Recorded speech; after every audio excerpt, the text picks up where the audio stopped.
Here are male redwings feeding together in Florida, where they go for the winter. There's not a single female in this flock.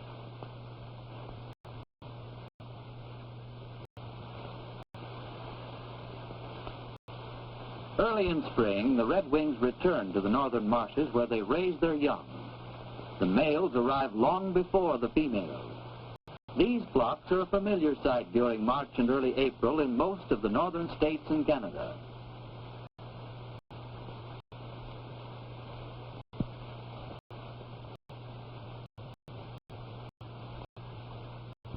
When the males arrive on their nesting grounds, the flocks scatter, and each male selects a small territory in the marsh.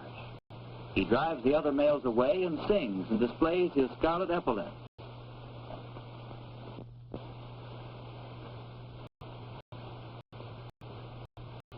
When the females arrive 2 or 3 weeks later, each decides which territory or which male she wants for the summer. Females are easily distinguished from males by their streaked plumage and by their dull shoulders. Females do not sing like the males, though they have a number of sharp call notes.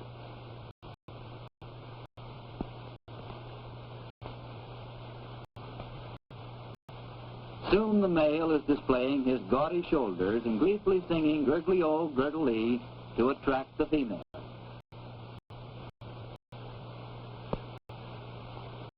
He becomes much excited whenever the female alights in his territory, performing in this manner for her benefit.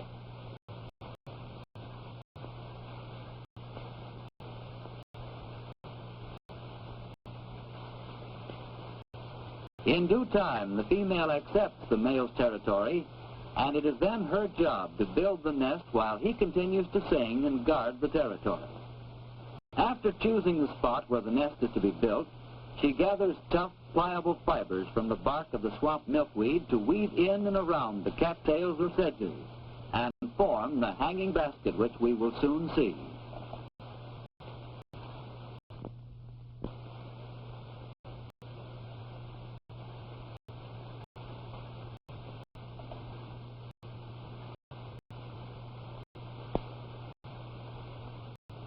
Whenever the male sings, the female quivers her wings or gives some other response as an outward expression of her inner excitement.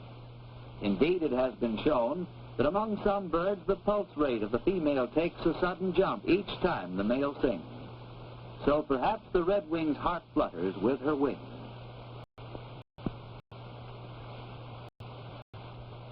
With the outer basket completed, the female redwing adds a plastering layer of mud or a decaying wet vegetation. Finally, she adds a thick, dry layer of carefully placed fibers or dry grasses. Then the nest is ready for the eggs. The following day, the first egg is deposited.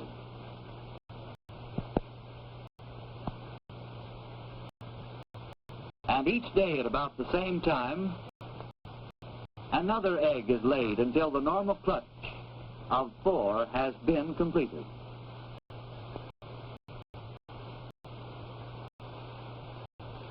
After laying the last egg, the female starts incubating, cuddling the eggs against the bare skin or brood spot in the middle of her breast. The male does no brooding.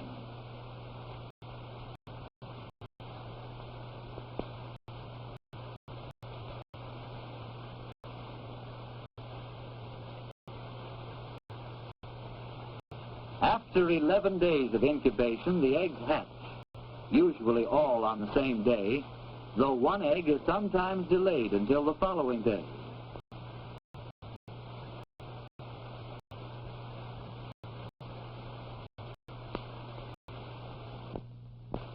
We have placed the last egg in a teaspoon to watch it hatch.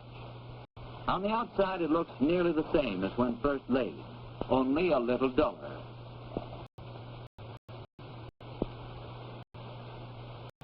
On the inside, however, great changes have been taking place, for the albumin and yolk have been transformed into a baby bird, which now, by twisting and turning, and with the help of its tiny egg tooth, is able to cut the shell apart and come out into the big world.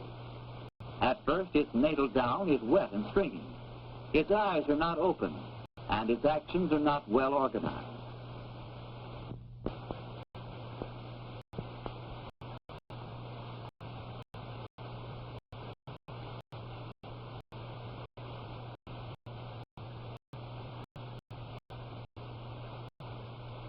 Very soon after the eggs are all hatched, the mother bird starts feeding the youngsters insects, which she finds around the marsh. From then on, feeding is an almost continuous process. She brings the insects in her bill and places them in the youngster's throat, touching the back of its tongue to get the right reaction.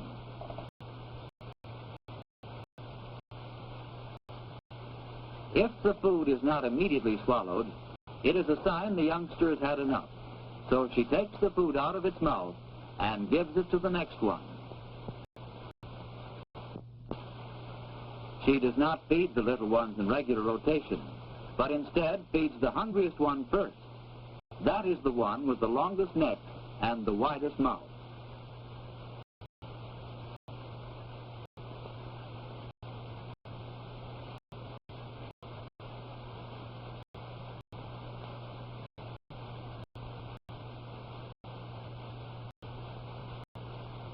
After each feeding, the mother bird carefully cleans the nest.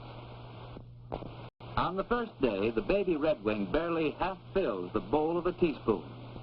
Its eyes have not yet opened, and its natal down forms a halo, but does not conceal its otherwise bare pink skin.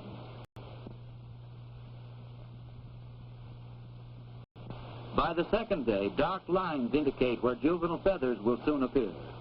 The little fellow is not quite doubled in size.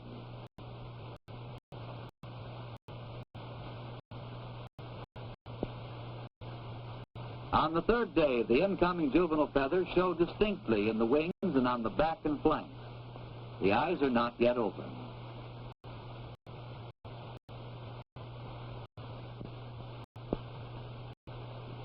On the fifth day, the young redwing shows visible quills, but the feathers have not yet broken from their sheath.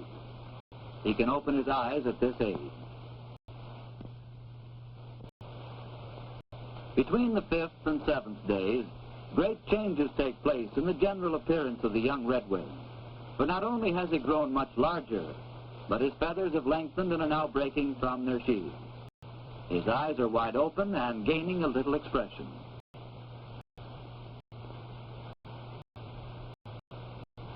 By the ninth day, the feathers have spread out to cover most of him, but his face and the middle of his breast are still bare.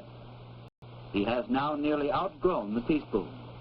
His juvenile plumage shows he will resemble his mother rather than his father. On the 10th day, the little redwing's body is entirely covered by the overlapping of the feathers. Only his face with its large ear opening still lacks feathers. He can now fly short distances, and by the following day he is ready to leave the nest of his own accord.